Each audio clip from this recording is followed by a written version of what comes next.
Hello everyone, কেমন আছেন সবাই? আশা করি সবাই ভালো আছেন আর আমিও ভালো আছি। আজকে আমি আপনাদের সাথে শেয়ার করব আমাদের কক্সবাজার ট্যুরের কিছু স্মৃতি।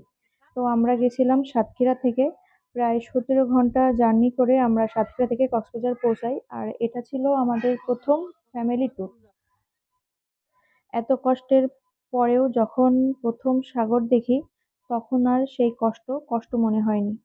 এমনকি আমার বাচ্চা দুইটাও খুবই খুশি ছিল। ওরা জলে নামার পরে এতটাই খুশি ছিল যে উঠতেই চাইছিল না। ওদের অনেক জোর করে উঠানো লাগছিল। আমরা 3 দিন কক্সবাজার ছিলাম এবং আমরা কিন্তু অনেক জায়গায় ঘোরাঘুরি করছি। সবকিছু আসলে ভিডিওতে দেখানো সম্ভব না।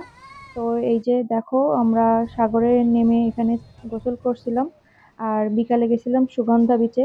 তো সেখানকারই কিছু স্মৃতি। তোমাদের এই ভিডিওটা কেমন লাগলো? ভালো লাগলে অবশ্যই একটা লাইক